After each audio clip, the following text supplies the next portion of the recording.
Bem, vamos lá então, pessoal. Novamente, boa noite. Espero que todos estejam, além de bem, se cuidando também, né? Que a gente está num momentinho complicado aí. Mas vamos que vamos, ainda bem que esse calendário retornou, deu para a gente retornar nossas atividades, mesmo que não seja de perto, né? Mas a gente não deixa esse ano como perdido totalmente. A gente planejou para hoje mostrar para vocês a forma que a gente estruturou o curso no Moodle, para que ninguém fique perdido. Vou mostrar inicialmente para vocês também a nova programação do conteúdo do curso, como que a gente pensou, tirar algumas dúvidas também. Se vocês tiverem, por favor, podem abrir o microfone para falar, podem colocar aqui no chat que a gente vai lendo, tá bem?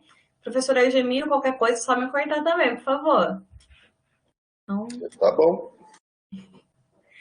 Bom, vamos lá, pessoal. Olha só. Com relação às aulas que a gente já teve, né, que já foram realizadas de forma presencial, nós tivemos apenas 5, que são essas 5 semanas iniciais, desde a primeira semana de fevereiro, aí a gente contou com alguns contratempos também por conta da energia elétrica do campus, mas de forma presencial a gente teve nossa última aula no dia 20 de março. Dando continuidade, então, a partir de hoje, retomando o conteúdo e mostrando para vocês como que a gente pensou, né, para trabalhar todo o conteúdo desse semestre nesses 2 próximos meses. Então, hoje, dia 7, a gente programou para fazer uma revisão, só para dar uma relembrada no que a gente já viu, ver se tem alguma dúvida ainda em relação à estruturação dos nossos programas, variáveis, operadores, como que eu faço para pegar dados, para apresentar dados para o usuário também. Na semana que vem, a gente já entra em estruturas de repetição. Daí isso vai depender de como for o andamento também, tá, pessoal? Não sei como é que vocês estão em relação às instruções de seleção, que são os nossos condicionais, porque a gente chegou a ver também na nossa última aula presencial, mas não sei se ficou claro, se o pessoal ainda está com dúvida, mas aí a gente vai conversando. No dia 21, que é até um detalhe que eu queria mostrar para vocês, se vocês derem uma olhadinha aqui na semana 8 e na semana 9, nós temos a mesma data. Então, por que que isso está acontecendo, né? Para que a gente conseguisse cumprir todo o conteúdo do semestre num tempo menor, sem comprometer o conteúdo e respeitando a carga horária também da disciplina, como que foi feito o planejamento do calendário? Vai acontecer reposições, compensações de carga horária, tanto no sábado quanto em contraturno. E o que quer dizer isso, né? Se nós estivéssemos em aula presencial, nós teríamos aula além do horário normal, que seria na sexta-feira à noite, a gente teria aula possivelmente à tarde. Poderia ser no período da manhã ou no período da tarde, que seria em contraturno. Tudo bem? Como nós estamos trabalhando de forma remota, o que a gente pensou, né? Para não sobrecarregar vocês também. Nesses dias, que são os dias de dobradinha, nós teremos o conteúdo, teremos o nosso encontro também síncrono para quem puder participar, e nós vamos lançar também alguns desafios, algum estudo dirigido, alguma proposta de resolução de lista de exercício para vocês praticarem. Tudo bem? A gente pensou que nesse formato ficaria não muito pesado para vocês, porque eu acredito que se a gente for dar 8 aulas direto de conteúdo, fica muito pesado e acaba que a absorção não é a mesma coisa. Tudo bem? Se alguém tiver alguma dúvida, alguma objeção também, por favor, se manifeste. Então, no dia 21 a gente termina, né, a estrutura de repetição, e aí na sequência nós temos os arrays, né, vetores, a gente vai ver matrizes também, então são os arrays unidimensionais e os bidimensionais. Aí a mesma coisa, se vocês derem uma olhadinha aqui no dia 4/9, nós temos de novo uma dobradinha, e além disso, nós temos aula no sábado, que é no dia seguinte. Tudo bem? Mas a gente tentou estruturar um material pelo menos deixando várias formas de acesso para vocês, seja pela videoaula, né? No caso, o nosso encontro síncrono, que a gente vai discutindo sobre o conteúdo. Além disso, exercícios para vocês resolverem, a gente já vai mostrar também pelo RI. E tem as referências dos materiais também em livros digitais pela Biblioteca Pearson. Tudo bem? Eu já até mostro para vocês, eu não sei se todo mundo tem acesso, já acessaram. Tudo bem? A Bianca está perguntando. Esse plano de aulas, Bianca, não está disponível para vocês ainda, porque ele está em avaliação. Então, pode ser que ainda ocorra alguma modificação. Precisa ser avaliado e validado pela coordenação. Depois de validado, eu acredito que vocês consigam acessar pelo SWAP. Então, entra na disciplina, é que eu não sei direito como que é a área para vocês, a área do estudante, mas deve ter um linkzinho para vocês acessarem o plano de aulas. Tá bem? Depois de aprovado, caso vocês não consigam acessar pelo SWAP, eu até coloco na área do Moodle para vocês, mas eu só vou esperar ser aprovado. Tudo bem? Vamos lá. Então, a gente trabalha também com strings, depois a gente vê os structs, né, que são as nossas estruturas, e nós teremos projeto interdisciplinar também, né? Vai continuar no mesmo esquema, agora remoto. Na 16ª semana, nós temos também a criação de funções e procedimentos em C, né? São as nossas funções com passagem de parâmetro por valor ou por referência. Depois a gente entra também só uma introdução de ponteiros e uma manipulação básica de arquivos. Essa é a nossa 17ª semana. Nas 3 últimas semanas, né? No dia 2/10, nós temos de novo dobradinha, serão as apresentações dos projetos. Tudo bem? A gente precisa verificar também a professora Zade e o professor Gemiro Bevilá, né? Eu nunca sei pronunciar o nome dele. Mas é os dois que estão dando a PO para vocês, certo? Vocês confirmam para mim? Isso, maravilha. Obrigada, Abner e Eduardo. Obrigadão. Só para a gente verificar se esse dia dá para os professores assistirem também, porque dessa forma vocês fazem uma apresentação para os professores das duas disciplinas. Tá bem? E aí a gente finaliza no dia 3/10, né? 3 de outubro, a gente está finalizando a nossa disciplina. Com relação ao conteúdo, formato de como a gente modelou nessas aulas, ainda mais nessas dobradinhas e sábados, tem alguma dúvida? Vocês têm alguma dúvida em relação a isso? Tudo tranquilo. Obrigada, Bianca. Ai, maravilha. Então, antes da gente começar a revisão ainda, eu queria mostrar para vocês a nossa área no Moodle. Porque eu não sei se, de repente, alguém está com dúvida, só para mostrar basicamente como a gente fez a estruturação das semanas no Moodle para vocês. Tá bem? Eu vou tirar rapidinho essa apresentação e vou compartilhar minha tela com vocês. Só um minuto.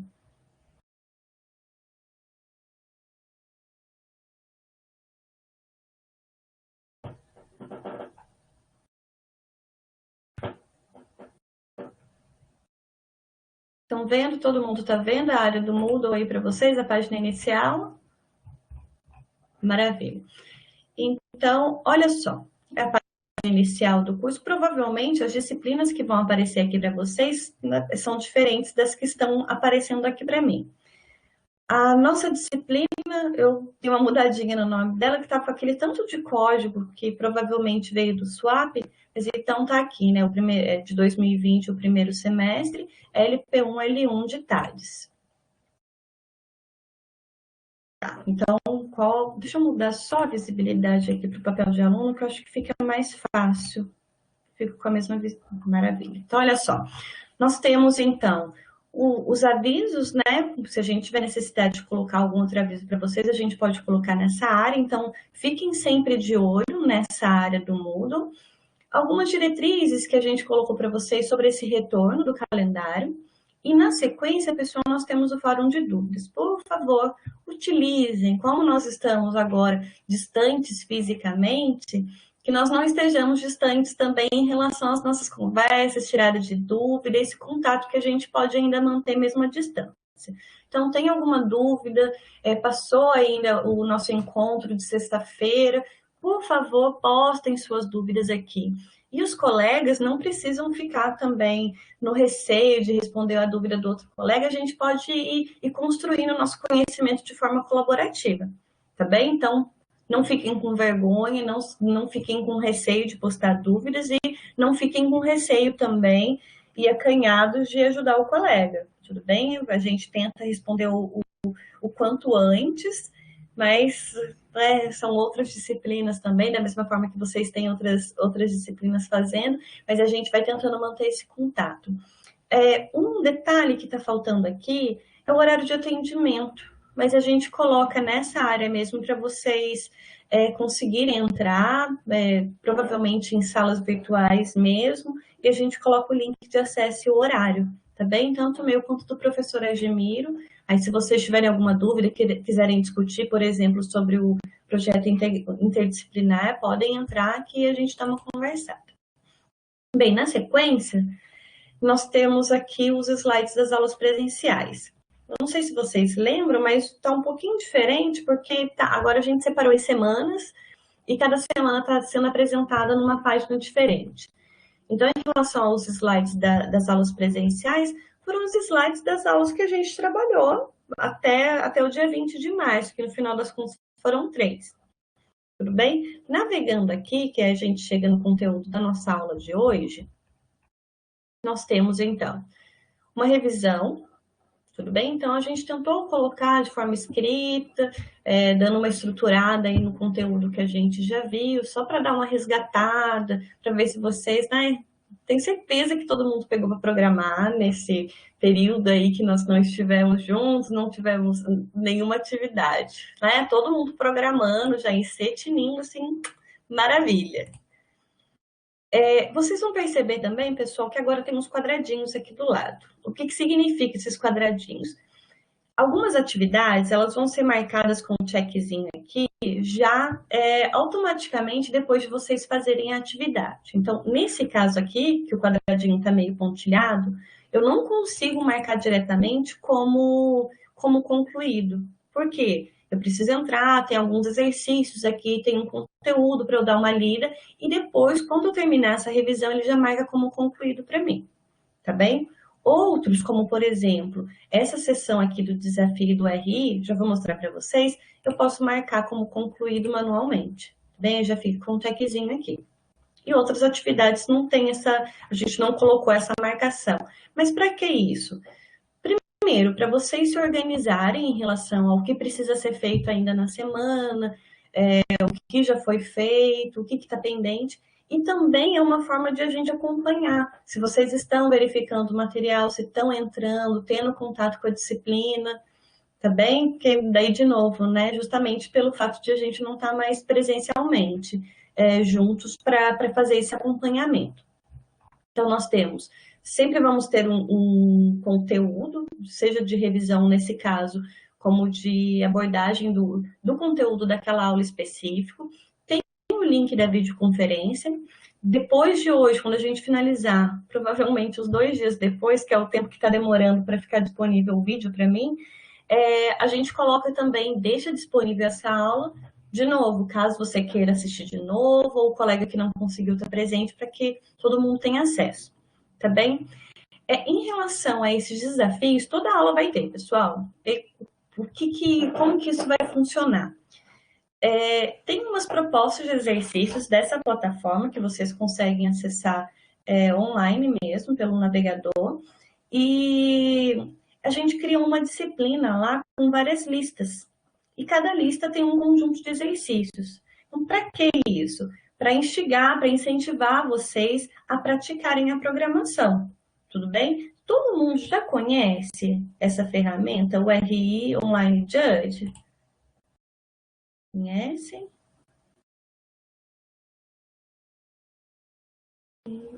Tem uns não, tá. Eu vou terminar com vocês de apresentar então essa sessão do Moodle e eu já entro, compartilhar minha tela para vocês darem uma olhadinha.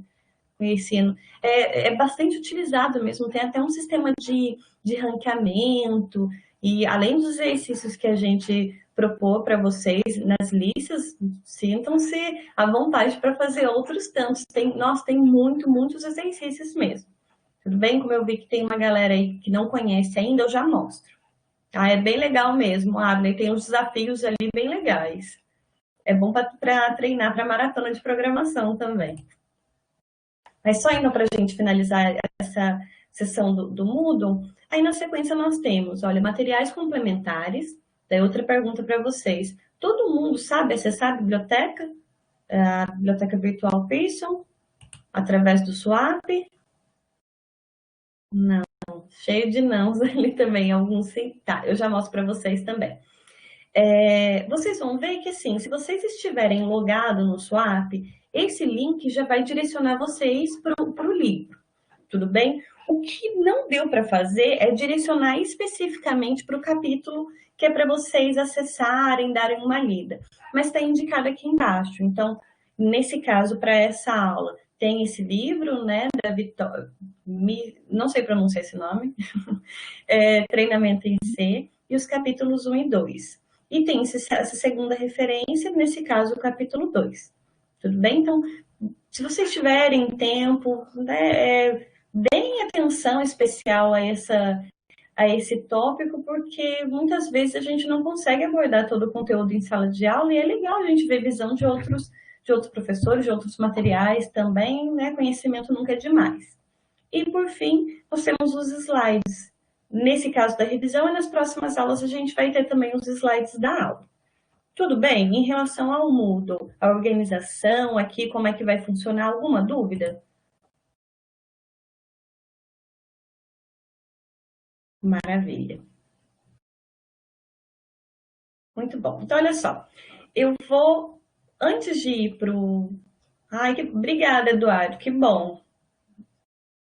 Antes de ir para a página do RI, eu vou mostrar para vocês um swap, tá bem? Porque é rapidinho, vocês vão ver que é muito fácil. Vou pedir só um minuto para vocês para eu compartilhar agora outra aba, só um segundo.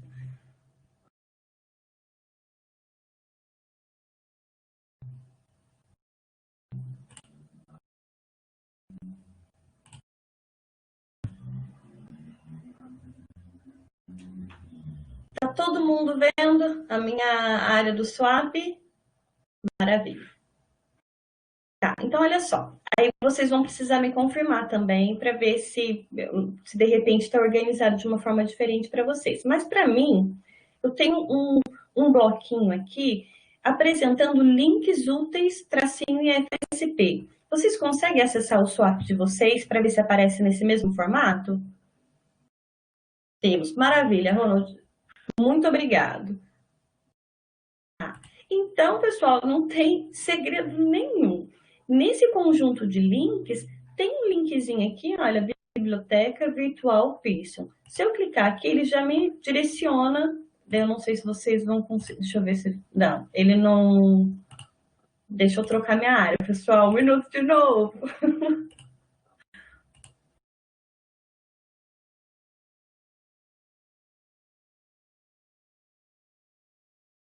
Pronto.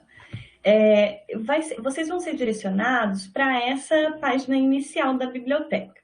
No entanto, como eu coloquei para vocês o link de acesso do livro, se vocês já tiverem autenticado, feito o login no Swap, já vai direto para o livro, tudo bem? Aí eu acho que a forma mais fácil para identificar o capítulo indicado para leitura, deem uma olhadinha para ver se tem o sumário.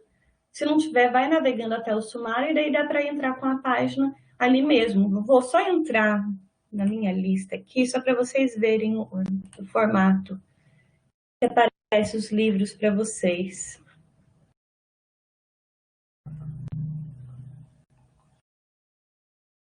De linguagem C, por exemplo, o que está de referência para vocês mesmo.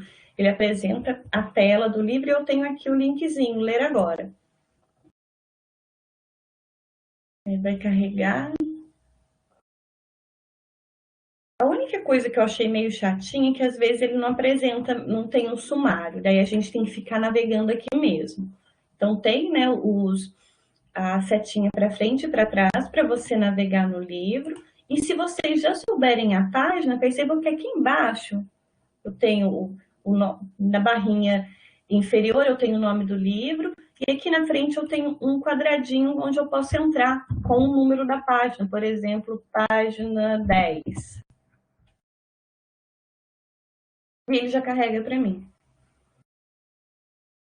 Tudo bem? Ficou claro para vocês como acessar, como navegar nos livros? Alguma dúvida em relação à biblioteca virtual? Sim, não?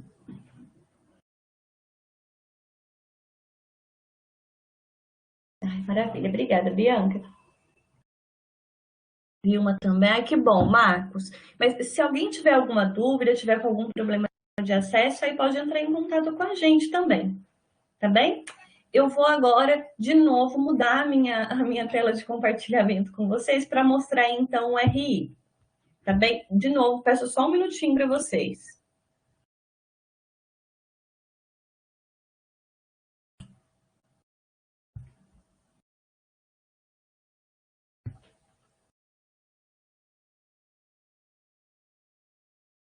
Todo mundo vendo? O RI, Online Judge? Maravilha. Deixa eu pedir um favor para vocês. Abram uma outra abinha, se vocês conseguirem, já entram nesse link. Deixa eu até copiar aqui. Porque quem não tiver... Deixa eu até mudar para o português, eu já mando o link belezinho para vocês. Para quem não tiver o cadastro ainda, vocês já podem aproveitar e fazer o cadastro. Tudo bem?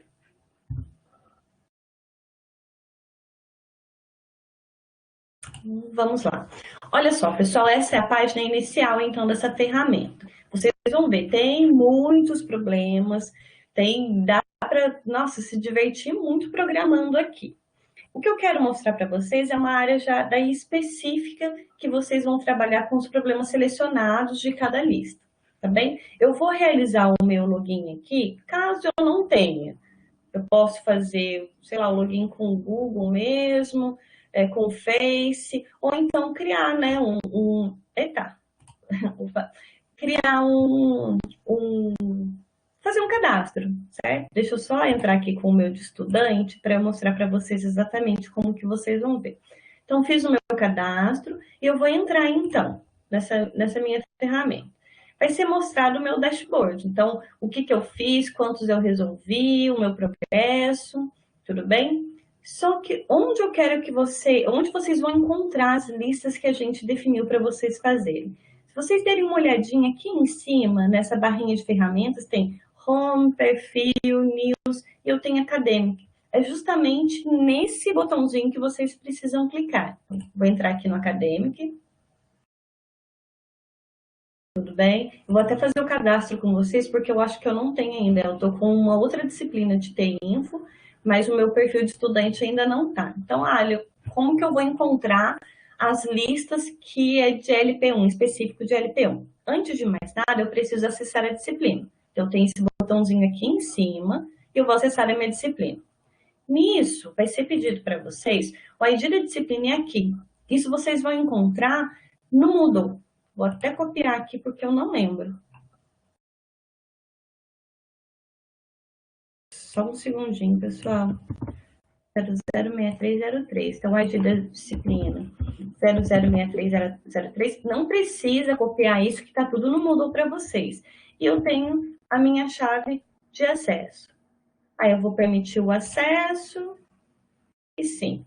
Se vocês derem uma olhada aqui, o que que eu tenho? Eu já tenho preparado para vocês. A gente já selecionou exercícios para 3 listas diferentes. Só que elas estão em tempo de resolução diferentes também. Aqui eu tenho a minha lista 1, que começou no dia 2/8 e vai até dia 9/8. Eu vou mudar isso, porque está errada a data. Foi até bom ter entrado aqui. Eu vou colocar até o dia 14.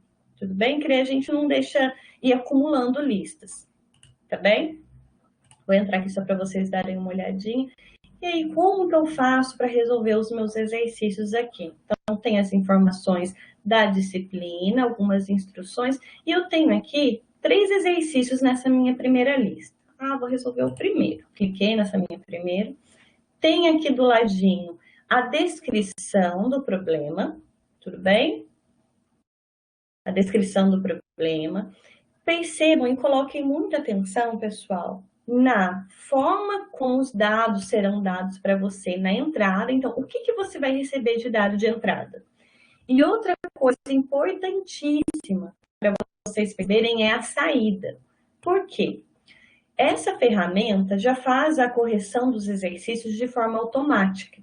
Só que para que isso aconteça, a saída tem que ser exatamente no formato que ele espera. Por exemplo, aqui eu tenho total, vocês estão vendo exemplo de saída? Total espaço igual espaço, aí eu tenho um R maiúsculo, cifrão, espaço e um valor com ponto, 2 casas decimais. Se eu tentar formatar a minha saída de um jeito diferente do que ele está esperando, aí ele vai começar a dar, ele vai acusar problema de formatação de saída. E daí não dá 100% correto. Tudo bem até aqui? Alguma dúvida em relação à ferramenta, como acessar, verificar as entradas, saídas? Beleza, obrigada, Bianca. Beleza, Eduardo. E se vocês derem uma olhadinha aqui do ladinho também, olha, já tem um compilador para vocês. Tomem cuidado apenas com um detalhe. A linguagem que a gente está trabalhando é C. Vocês perceberam que mudou a estrutura básica do programa? Então, se atentem para isso. Porque, de repente, estou programando numa linguagem diferente do que está definida aqui, aí vai dar problema. Tudo bem? Até aqui? E outro detalhe, pessoal. Na entrada, quando a gente está trabalhando dentro de sala de aula, a gente tem um costume de fazer um printf pedindo algum dado do usuário e, na sequência, nós fazemos um scanf. Vocês estão lembrados disso? Printf primeiro para apresentar uma mensagem para o usuário indicando o dado que eu quero que ele forneça e, na sequência, o scanf para fazer a leitura. Aqui, precisa mudar um pouquinho. Quando é entrada, é só scanf. Tudo bem? Não precisa apresentar nenhuma mensagem pedindo dado para o usuário. A mensagem vai ser só para apresentar o resultado final, porque isso pode dar problema também na construção da solução. Maravilha. Então, eu acho que de apresentação para vocês é isso. Até aqui, dúvidas?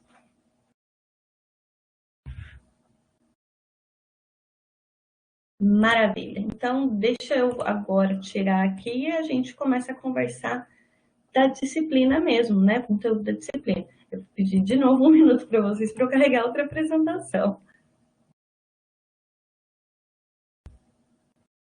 Prontinho. Pessoal, então, vamos dar uma refrescada na memória aí, resgatar os conceitos, os códigos, tudo que a gente viu nas únicas 3 aulas, né, que a gente trabalhou ainda de forma presencial.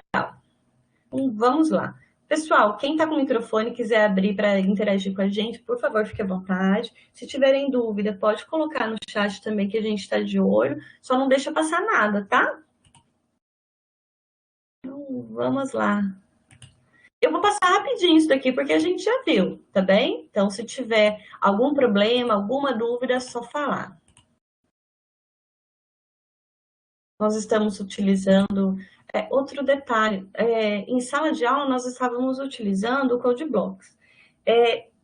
Todo mundo conseguiu instalar? Está todo mundo com algum compilador instalado para C? Marcos, você não conseguiu?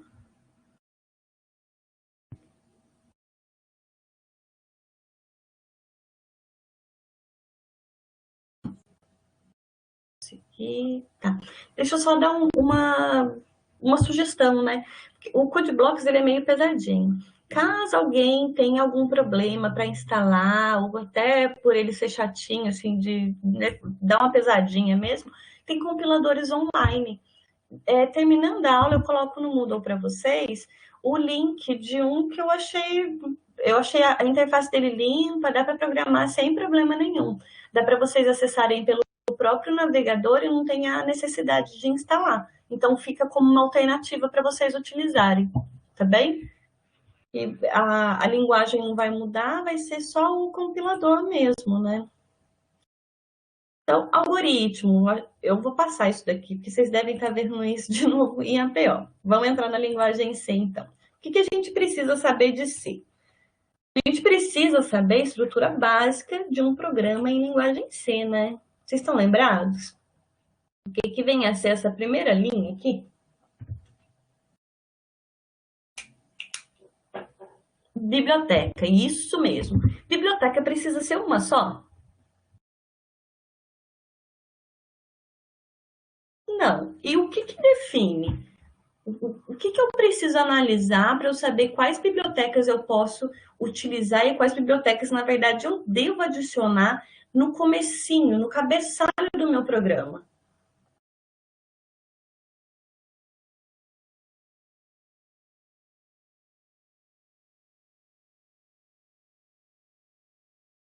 Esperando você responder, Rô.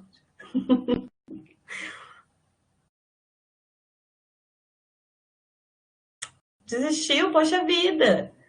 Isso, obrigada. Quais são os tipos de códigos que você vai utilizar? É justamente isso. Por quê? A biblioteca, ela define um conjunto de códigos que são reconhecidos pela linguagem, certo? Nesse caso específico do std io.h, esse IO diz respeito à minha entrada e saída, input e output. Ou seja, se eu tentasse utilizar esse meu printf sem essa biblioteca, daria problema.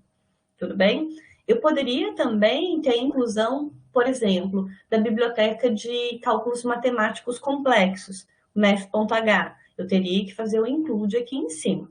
Tudo bem? Mas como uma forma básica, a estrutura básica do meu programa em C, eu tenho bibliotecas, depois eu tenho a definição da minha função principal, que é a minha void main, certo? A gente pode encontrar também o int main. Int, já peço desculpa porque minha coordenação motora aqui é terrível. Int main, abre e fecha parênteses, porque é uma função, é a função principal, então eu preciso, mesmo que não tenha nada aqui dentro, eu preciso desse abre e fecha, e as minhas chaves. Dentro das minhas chaves, aqui dentro desse contexto que a gente chama de escopo da função, nós temos o conjunto de todo o código que vai ser executado. Nesse caso, é só uma mensagem para o usuário de Hello World. Tudo bem? Pessoal, de novo, tendo dúvida, me para. Bem, como a gente acabou de conversar, eu tenho as bibliotecas, função principal, conjunto de instruções e, finalizando, eu tenho fecha-chaves. Não se esqueçam de toda vez que eu abrir parênteses, eu preciso fechar. Toda vez que eu abrir chaves, eu preciso fechar. Certo? E eu preciso identificar onde é o local certo também para a gente fechar ou até mesmo abrir uma estrutura, né? Uma chaves, parênteses. Mais para frente a gente vai utilizar também os colchetes. Outra coisa, todo mundo está familiarizado com o ambiente de trabalho do CodeBlocks? Alguém ainda está com problema de criar um arquivo novo, salvar o arquivo, que por sinal tem que ser com a extensão .c para reconhecer os comandos? Alguém com problema nessa parte?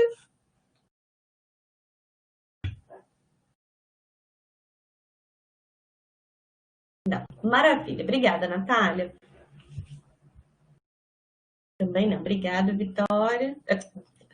Desculpa, ali seu segundo nome, Bianca. Obrigada, Bianca e Vilma. Maravilha, então. Ah, maravilha, então não errei. Então vamos lá. Então, só para lembrar, pessoal, a gente utiliza bastante, né, esses dois íconezinhos, essas duas ferramentas, que seria o sol verdinho, essa setinha verdinha, para a gente executar. E se a gente quiser já compilar e na sequência executar, a gente pode utilizar esse que é uma combinação da engrenagemzinha com a setinha verde. Beleza? Rapidinho essa primeira, deixa eu ir já para a segunda. Só um minutinho e pronto. Tá, então a gente sabe como que a gente estrutura um programa, a estrutura básica de um programa em si. Mas por enquanto a gente não viu como que a gente consegue armazenar dados, como que a gente consegue fazer manipulação, até mesmo verificações. Então, na verdade, a gente não está conseguindo, está meio que de mãos atadas ainda, né, para desenvolver qualquer solução em si. Então, vamos lá. Como a gente já falou também, em relação às bibliotecas, sempre vem no início do nosso arquivo, porque antes de a gente começar a codificar qualquer coisa, a gente precisa estar ciente, né? A gente precisa estar ciente que o nosso compilador vai entender a nossa codificação através das bibliotecas. Se vocês perceberem, em C é utilizado sempre esse ponto H, que na verdade é referente a header, é um cabeçalho, né, que possui várias funções especificadas. Alguns exemplos de bibliotecas. A gente tem, que a gente acabou de ver, de entrada e saída, então bastante utilizado por conta do printf, scanf, stdio.h, stdio.h, aí é só questão de como a gente fala, né? A biblioteca padrão também do sistema, que é quando a gente quer utilizar comandos que fazem justamente chamada ao sistema. System pause, system cls. Esse system pause, ele pausa um pouquinho a execução do programa até que o usuário toque em alguma tecla. Então, precisa digitar alguma tecla. Essa tecla não é contabilizada como uma entrada armazenada em alguma variável, mas é necessário para continuar o programa. E o System CLS é para limpar todo o conteúdo que já foi escrito no console, é clear screen, tudo bem? E a biblioteca stdlib, é Standard Library, que é a biblioteca padrão, certo? Se nós quisermos fazer alguns cálculos um pouco mais complexos, cálculos matemáticos, que não sejam as operações de soma, subtração, divisão, multiplicação e resto de divisão, nós precisamos utilizar essa biblioteca, math.h, que define funções como, por exemplo, potência, que é o pol, aí eu preciso passar 2 parâmetros aqui dentro, que seria o meu a elevado a b, tudo bem? E tenho também, pessoal, só um exemplo, tá? Existem outras funções definidas aqui. sqrt, que é a raiz quadrada, tudo bem? E aqui eu passo apenas um valor, que é desse valor que ele vai devolver para a minha raiz. Mais um exemplo de biblioteca. Se eu quiser mudar o sistema de codificação de saída do meu programa, no caso, alterar o idioma e com isso a acentuação também, eu posso utilizar a função setLocale da biblioteca locale.h. Mas aí a gente só tem essas bibliotecas. Pessoal, se vocês forem procurar na internet, vocês vão encontrar muitas coisas. Aí, de novo, a gente não consegue esgotar todas as bibliotecas. Precisaria mais de um semestre para a gente conseguir ver tudo que tem de biblioteca pronta e todas as funções definidas em cada uma delas. Tudo bem? Mas, por enquanto, essas são as básicas que nós vamos utilizar. Vamos para a frente. Bem, antes da gente começar a trabalhar com variáveis, nós precisamos entender quais são os tipos de dados que a máquina consegue armazenar, consegue processar. Se vocês lembrarem lá, há 3 meses atrás, nós conversamos que em C nós temos basicamente esses tipos. Char, estão lembrados que é para representar caractere. Lembrando que um caractere é um símbolo só. Tudo bem? Não vão tentar colocar, por exemplo, uma palavra aqui. Não vai aceitar, porque ele aceita apenas um símbolozinho, um caractere. O int é um valor numérico que não possui parte decimal, certo? Então, são os valores inteiros, o conjunto dos inteiros. O float e o double, eles são muito parecidos, porque os dois trabalham com valores reais, ou seja, valores que possuem parte decimal. No entanto, o número de casas decimais do float é geralmente o dobro das definidas no float. Se eu tivesse, por exemplo, um float com 6 casas decimais, o meu double teria 12. Aí tá difícil aqui. 12, ainda foi. Tudo bem? Esses meus 4 tipos de variáveis aqui, perdão, de tipos, eu consigo definir variáveis. O meu void é um tipo que é especificado também na linguagem C, só que, como ele é um tipo vazio, sem valor nenhum, não faz sentido eu utilizar esse tipo para criar variáveis. Não faz sentido para variáveis, mas mais para frente a gente vai ver que ele faz muito sentido quando utilizado com funções. Tudo bem?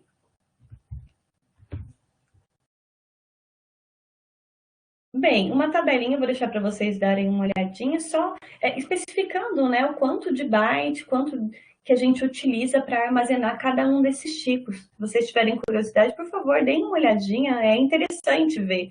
Tem alguns outros modificadores aqui, como, por exemplo, um inteiro pequeno, né, sem sinalização, ou com char, com sinalização, vai mudando a quantidade de valores que a gente consegue representar.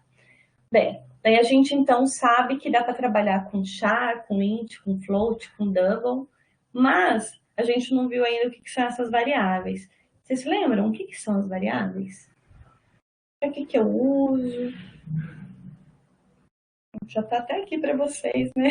O que são as minhas variáveis? Nada mais são do que posições de memória, certo? E essa posição de memória, ela é alocada, ela na verdade ela é reservada para armazenar um valor. E esse valor vai estar ligado com o tipo que nós definimos na declaração da minha variável. Tudo bem? Então, novamente, são os quadradinhos, né? A gente vai na memória, reserva um pedacinho e fala, olha, aqui dentro eu quero colocar um valor. Só que não é o suficiente só... Na verdade, a gente não está indicando nada aqui ainda, né? Eu preciso dar um nome para esse local também. Nesse meu caso, eu vou falar que essa minha variável vai ter o nome de x. Tudo bem? Então, eu sei que eu vou colocar algum valor, eu vou preencher algum valor aqui. O que tiver aqui vai ser referenciado como o nome de x. Mas antes de eu dar esse nome, eu preciso definir, olha, um exemplo. Que aqui dentro, eu vou colocar um inteiro. Aí o ponto e vírgula aqui, que a gente não pode esquecer. Tudo bem? O que a gente fez? Nós acabamos de criar uma variável do tipo inteiro com o nome x. Tudo bem? Então, aqui dentro, se eu quiser colocar, por exemplo, o valor 10, eu posso? Tá certa essa operação? Posso, porque 10 representa um valor inteiro e, como eu criei o meu x como inteiro, é compatível o tipo, não tem problema. Tudo bem? Então, só para a gente ver se deu check em tudo, né? Então, eu tenho uma posição de memória capaz de armazenar um valor, beleza. É identificado por um nome. Por que é necessária essa identificação por nome? Porque eu posso ter no meu programa várias variáveis. Como que eu vou fazer a identificação de qual valor eu quero, ou qual valor eu quero manipular, ou ainda qual valor, qual posição que eu quero acessar para armazenar um valor? É justamente por isso que nós precisamos dos nomes. Tudo bem? É vinculada a um tipo. Nós dizemos que a linguagem C é uma linguagem fortemente tipada. Por quê? Depois de eu definir esse meu x como int, eu não consigo colocar dentro dessa minha variável x um valor diferente do inteiro. Eu não consigo chegar aqui e colocar 10,5. Não dá, por quê? Porque isso não representa o inteiro. Então, do início até o fim da minha execução, o meu x vai ser sempre inteiro. Pode acontecer de um valor aqui dentro ser diferente, mas eu tenho certeza que é um inteiro. Tudo bem? E não se esqueçam desse detalhezinho aqui. Toda variável, antes de ser utilizada, ela precisa ser declarada. Por quê? Se eu tentar, por exemplo, fazer isso daqui, y igual a 52. O que vai dar de problema para mim? Primeiro, quando ele chegar, o meu compilador chegar nessa linha, ele vai tentar identificar qual é o tipo de... Antes de identificar o tipo, ele vai verificar se y existe. Se eu não fiz essa declaração, isso aqui já vai dar problema na compilação. Caso eu tenha feito isso daqui, char y, aí ele vai verificar, y existe? Existe. Mas dá para colocar 52 no char? Não dá, porque 52... Primeiro que eu não estou sinalizando que é um caractere. E segundo que tem 2 caracteres aqui, se fosse símbolo. Tudo bem? Então, eu tenho a verificação se tem a variável existente e se o tipo é compatível. Ok? Bem, como a gente acabou de falar, eu tenho vocês vão ver que acaba sendo sempre nesse formato, tipo da variável e nome da variável. Como, por exemplo, aqui eu tenho uma variável de nome idade, e dentro dessa minha variável idade eu posso colocar um inteiro. Dentro da minha altura eu posso colocar um float. Dentro do meu ativo eu posso colocar um char. Tudo bem? E cuidado também, quando eu faço essa declaração, eu ainda não tenho nenhum valor para idade, para altura ou para ativo. Eu preciso fazer a atribuição de um valor posteriormente nas variáveis. Pessoal, eu estou indo, que vocês estão quietinhos, eu estou indo. Qualquer problema, é só me parar de novo, tá? Bem, eu acabei de falar para vocês que... Obrigada, Ronald. Daí eu vou vendo que vocês estão aí comigo. Se a gente fizer, então, a declaração, né? Fiz uma declaração lá de int x. Mas, Joyce, qual é o valor de x? Não sei, deve ter um lixo de memória aqui, que foi, possivelmente, essa memória foi... perdão, esse segmento de memória, esse pedacinho de memória onde x foi alocado, pode ter sido utilizado para outra variável. Ficou algum lixo de memória lá. Então, x, na verdade, não tem nenhum valor associado a ele. Se eu quisesse, na sequência, depois de declarar, atribuir o valor 17 para x, o que eu teria que fazer? Tem que, olha, eu quero modificar x, então x igual a 17. Ponto e vírgula. Tudo bem? O que nós fizemos aqui? Aqui foi uma operação de declaração. Aqui foi uma operação de atribuição de valor, que é o que a gente utiliza, olha, o operador igual. Tudo bem? A gente vai ver mais para frente que igual e igual são coisas diferentes. Esse a gente utiliza para atribuição. Esse a gente utiliza para verificação de igualdade. Tudo bem? Então, se for atribuição, é um igual só. Ok? E outra coisa, o meu 17 vai dar problema de ser alocado em x? Não, porque o meu 17 é inteiro e x foi declarado como inteiro. Tudo bem? Até aqui? Maravilha. Deixa eu tirar um pouquinho do que eu desenhei aqui. Tá sendo um desenho, né? Nem escrita mais. Mas vamos lá. Só um detalhe para a gente dar uma discutida aqui, que é um problema que sempre acontece em relação aos caracteres. Imagina que eu tenho uma declaração de char A. Então, eu tenho uma variável que tem o nome A, e dentro desse meu A eu posso colocar um caractere. Tudo bem? Se eu fizer isso aqui, char... Não tem char, não. Deixa eu ver se o meu Ctrl Z funciona aqui. Pronto. Se eu tiver aqui o meu A igual a B, tá certo? Isso funciona sem problema? Vai dar algum erro na compilação do meu programa? O que vocês acham?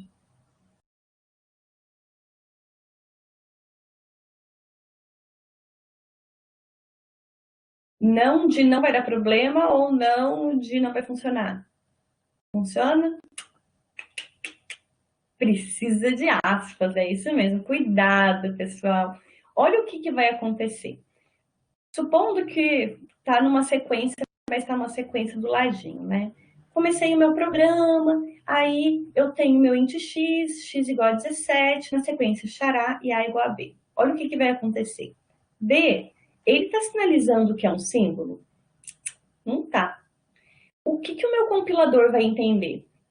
Ele vai achar que B é uma variável. B existe? Tem alguma variável de nome B aqui? Não tem. Ele vai dar erro que, olha, B não existe. Se eu estivesse querendo fazer com que A recebesse o conteúdo da letra B, eu tenho que colocar aspas simples. Com as aspas simples, eu sinalizo para o meu compilador que isso aqui não é uma variável, que isso é um símbolo. Então, não se esqueçam das aspas simples quando a gente for fazer a atribuição de uma variável, do tipo caractere. Se eu tivesse agora isso daqui, char C igual a A. E agora? Funciona?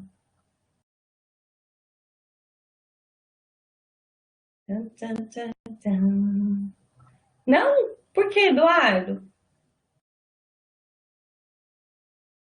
Agora funciona. Mas olha o que está acontecendo aqui?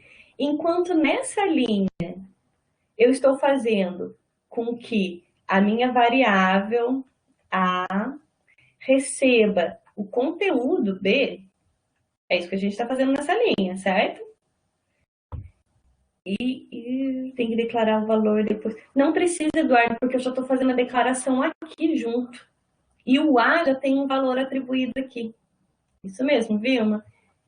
O conteúdo da minha variável, que tem nome C agora, que eu acabei de criar aqui, eu já fiz uma criação com atribuição. Só que a atribuição é uma cópia do valor que está em A. Qual é o valor que está em A? Não é B? O conteúdo de C vai ser B. Tudo bem? C vai ser B. É isso mesmo. Maravilha, Eduardo. Ficou claro para vocês, pessoal?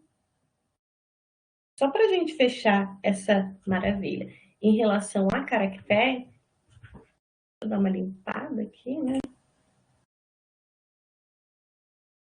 Faltando uma ferramenta de borrachinha para mim aqui. E se ao invés de fazer o meu C recebendo A, eu vou fazer diferente? 1. Tá certo?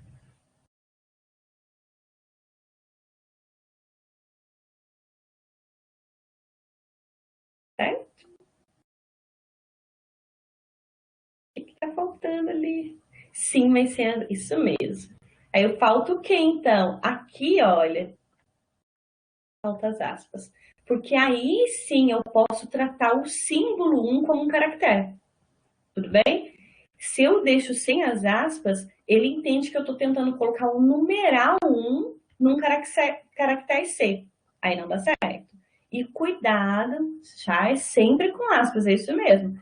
Se eu tentar fazer isso daqui, char D igual a 12. E agora? Coloquei as aspas. Não dá por quê? Só recebe um caractere. Justamente isso, Eduardo. Um caractere, isso mesmo, viu? Então, eu não consigo fazer isso aqui porque a sinalização está correta. Mas eu não consigo. Tem um caractere, 2 caracteres. Não funciona. Então, isso aqui vai estar errado. Tudo bem? Ficou claro para vocês em relação à diferenciação desse... Porque o caractere sempre tem uns pepininhos que a gente dá umas esquecidas da aspas simples, mas não esqueça. Então, vamos para frente, pessoal.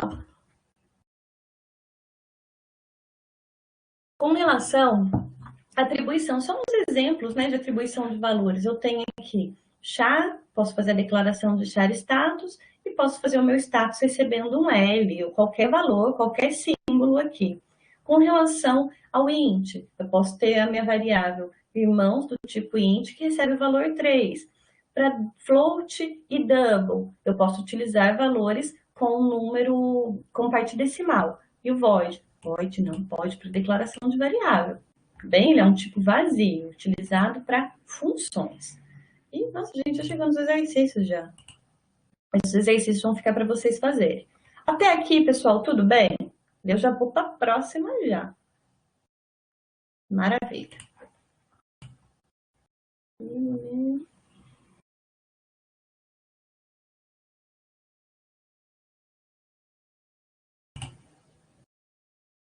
Tá, então a gente viu os tipos de variáveis, a criação, a declaração de variáveis também. Só um detalhe, pessoal, quando a gente está fazendo declaração de variáveis, tem as restrições de nomes também. Tomem cuidado com isso. Nós não podemos utilizar caracteres especiais no nome de variáveis. Se a gente criar uma variável com um nome, com alguma letra em maiúsculo, eu preciso me lembrar que aquela letra está em maiúsculo, tudo bem? Dá nome significativo também para as nossas variáveis, para que a gente não se perca. Dou tudo nome de x, y, z. Chega no final, eu não sei mais quem é x, quem é y, quem é z. Então, dando um nome significativo, durante a execução, a codificação, você consegue entender qual o significado e qual o valor que é armazenado na variável. Tudo bem? Bem, aí a gente pega valores, cria variáveis, atribui valor para essas variáveis, mas a gente precisa interagir com o usuário também, né? E para isso nós temos as nossas funções de entrada e saída de dados. A minha função de saída em C. Estão lembrados do printf? Printf para apresentar uma mensagem para o usuário.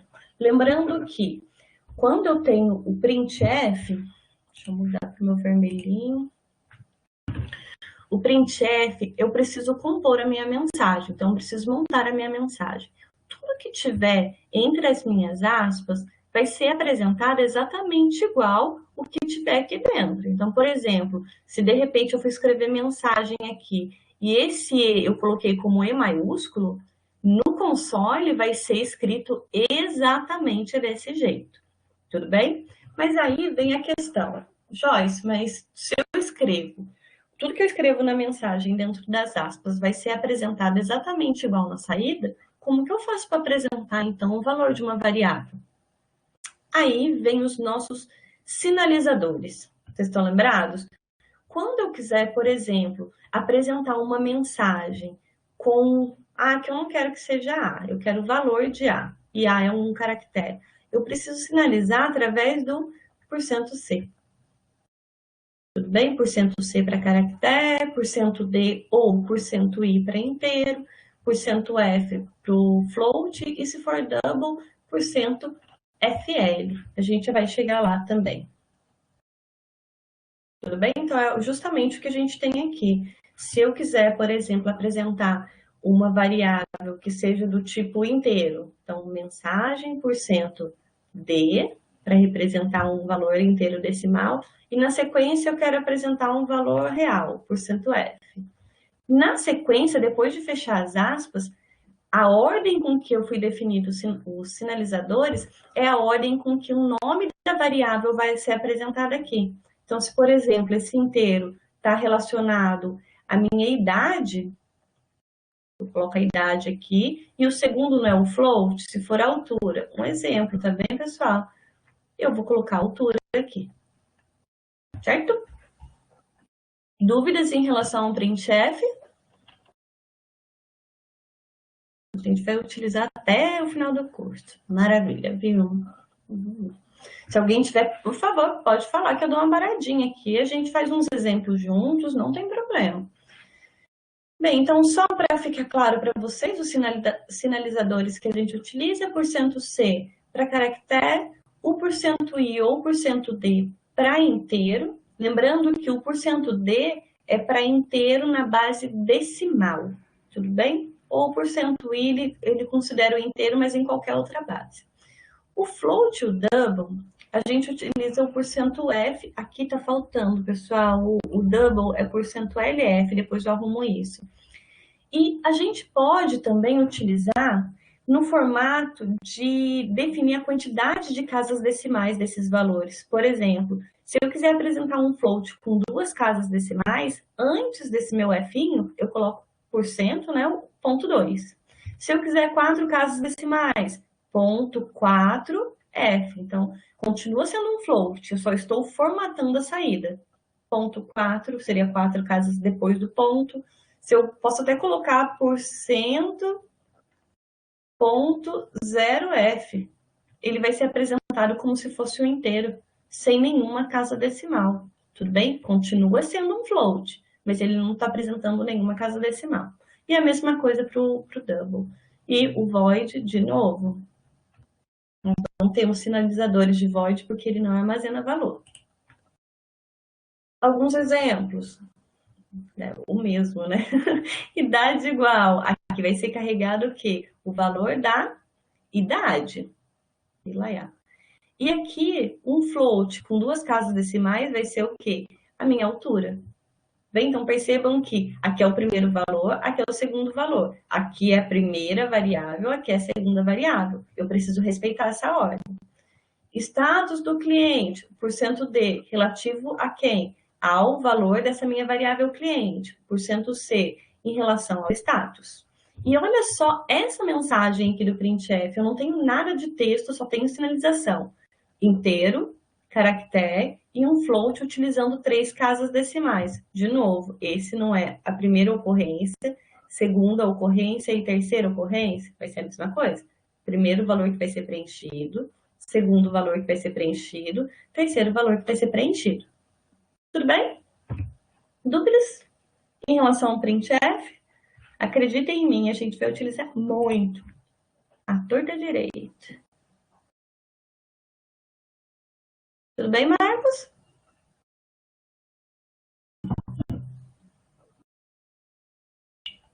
Maravilha. Então, vamos para frente. A gente viu, então, a saída. Então, a gente consegue já apresentar dados para o usuário. Mas é interessante também que o usuário possa fornecer valores para a gente, né? Como se fosse não, na verdade, é a digitalização dos dados do mundo real para o mundo digital. Nesse primeiro momento, a gente vai estar utilizando apenas a leitura através do teclado. Mas como que eu faço isso? É através do scanf, certo? O scanf, ele vai, então, funcionar para, através do teclado, ler algum valor e armazenar em alguma variável. Lembrando que a variável que eu vou utilizar aqui, se, por exemplo, for a minha variável A, eu preciso antes ter declarado ela aqui antes. Não precisa necessariamente ser no início do programa, mas eu preciso que antes dessa linha ser executada, eu tenha, por exemplo, o meu char A. E eu utilizo exatamente do jeito que eu escrevi na declaração. Tudo bem? Então, o meu scanf precisa de duas especificações, de dois parâmetros. O primeiro parâmetro é o tipo do valor que eu espero que seja lido, e o segundo é a variável onde eu vou armazenar esse valor. Nesse caso, como é um char, eu tenho que fazer o meu %C, indicando que eu espero um caractere, e não se esqueçam desse coitadinho aqui, que sempre é esquecido. Um E comercial, que indica que eu vou colocar no endereço de memória que eu dei o nome de A. Tudo bem? Então, de novo, tem a declaração antes. No scanf eu vou fazer a leitura. Entre aspas, eu indico a sinalização do tipo que eu vou ler, vírgula. A vírgula ficou meio sumidinha aqui. E comercial e o nome da variável. Mais para frente, quando a gente começar a estudar vetores e string, nós vamos ver que esse E comercial não é utilizado sempre. Mas, quando nós estamos fazendo a leitura de uma variável que ocupa apenas um local de memória, então eu vou preencher só um quadradinho de memória. Nesse caso, eu preciso do E comercial. Tudo bem? Então, por enquanto, com os valores que a gente está conseguindo trabalhar, eu preciso do E comercial no scanf. Novamente, pessoal, a mesma coisa. Só um detalhe, estava acontecendo alguns problemas de leitura com o char, não sei se vocês estão lembrados disso. Quando eu colocava para ler um scanf de caractere, estava pulando, então eu não esperava o usuário digitar o valor, eu já estava pulando. Para que isso não aconteça, quando vocês estiverem utilizando scanf com o char, deem um espacinho aqui antes do %. Então ele vai ficar o scanf, vamos ver se vai no scanf aqui. Opa! Scanf, abre aspas, espaço, %C, fecha aspas, vírgula, e comercial, e, por exemplo, a minha variável A, ponto e vírgula. O que não é necessário quando eu estiver utilizando outros tipos, como int, float e assim por diante. Um errinho aqui também, pessoal, me perdoe por isso. Quando eu for utilizar float, é só %F. Na leitura, a gente não precisa especificar a quantidade de casas decimais. A mesma coisa para o double. E void, não faço leitura, porque ele não armazena dados. Certo? Alguns exemplos aqui, então, né? De idade é inteiro. Não preciso do espacinho aqui, dê uma olhadinha. E comercial, idade. Se for um char, olha o espacinho aqui. E comercial, o nome da variável. E a mesma coisa para float, não especificando a quantidade de casas decimais. Bem, então a gente consegue apresentar a mensagem para o usuário, a gente consegue ler dados do usuário, então eu consigo ler vários valores, pode ser float, pode ser char, pode ser int, pode ser qualquer tipo por enquanto.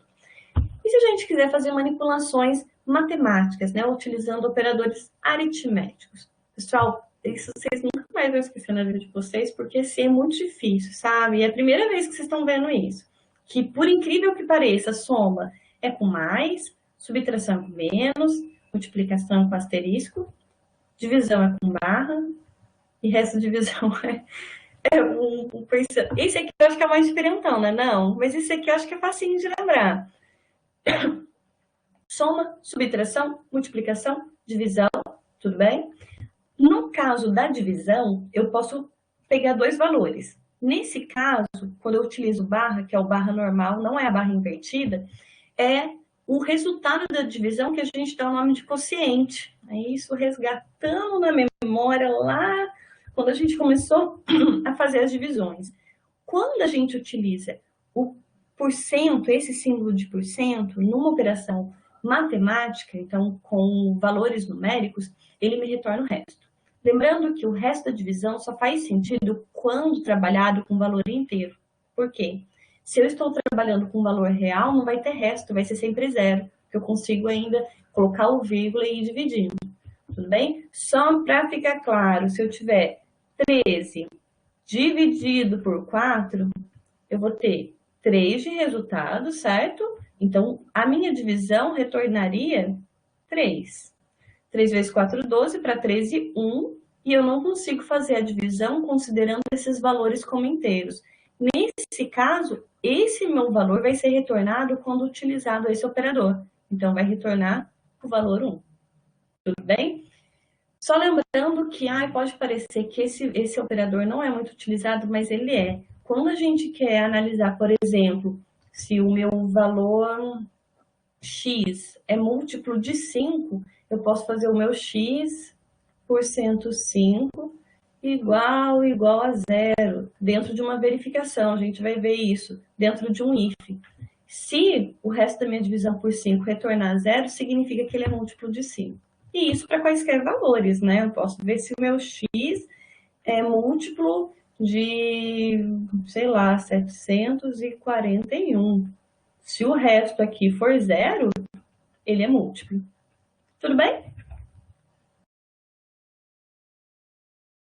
Tá. A gente viu variáveis. Vimos atribuições, vimos também os nossos operadores para fazer manipulação. Só que a gente pode definir um tipo diferente de variável, que na verdade ela não varia, né? Ela ocupa um local de memória, ela tem um valor definido dentro dela, ou seja, tem um conteúdo, mas eu posso querer que esse valor permaneça a mesma coisa, então permaneça inalterada durante toda a execução do meu programa. Por exemplo, valores que são padronizados, o que sempre vem na cabeça é o π, né? Eu tenho o valor de π, esse valor de π não vai ser alterado conforme eu for executando o meu programa. E se eu for utilizar bastante esse valor, eu já posso definir, olha, eu quero definir uma constante. Primeiro, que constante não vai mudar, e eu vou sempre, ao invés de colocar, né, o valor de 3, 14, 15 lá, para o meu valor de π, eu já utilizo a minha constante, é mais fácil, fica até mais claro para eu ver o meu código, no meu código que está sendo executado. Então, o que eu posso fazer? Eu tenho duas formas de definir constante. Eu posso, através da diretiva define, então, hashtag define. Isso, geralmente, isso vem, na verdade, deve vir antes da definição da main.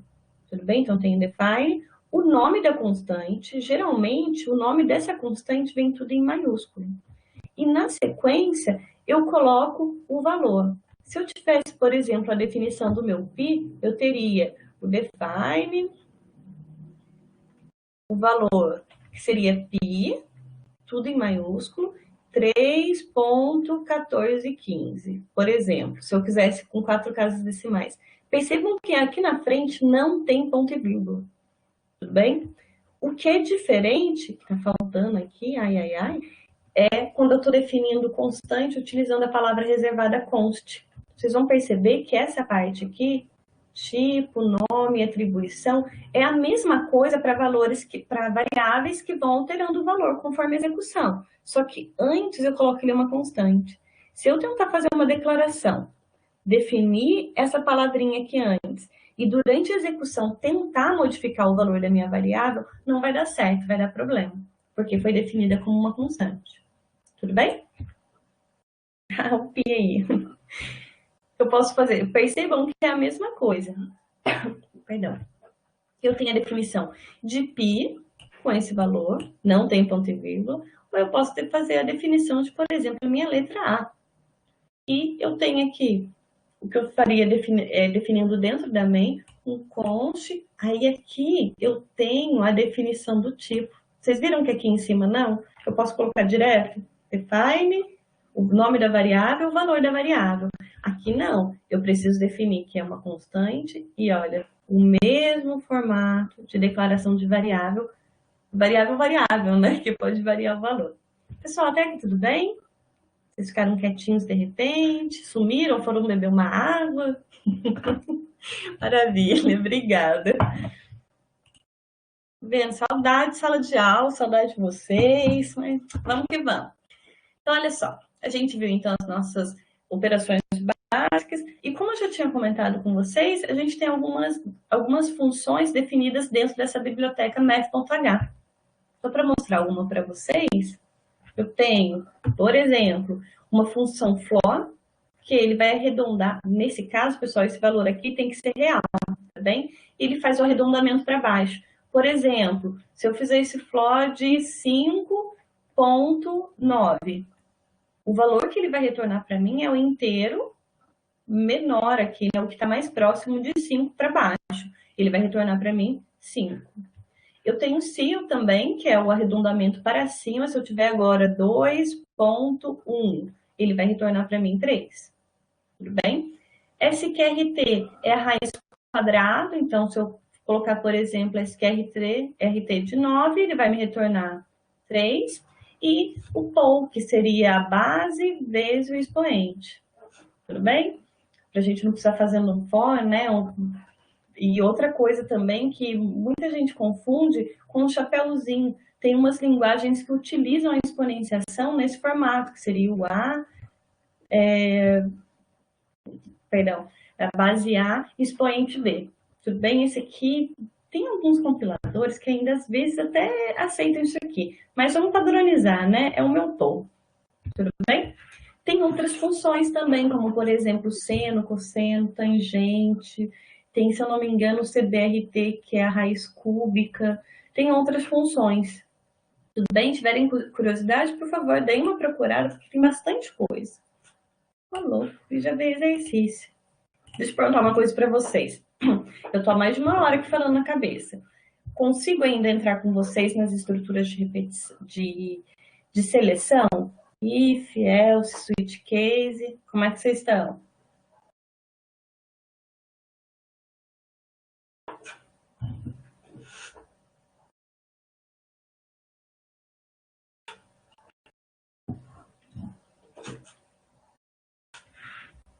Maravilha, sim, sim, então, alguma objeção?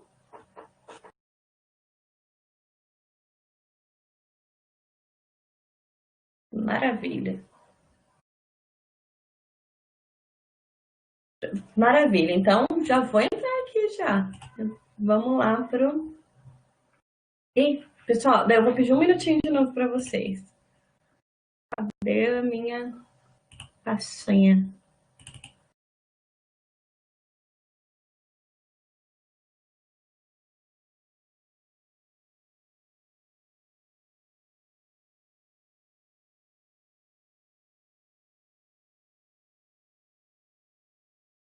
Condicionais.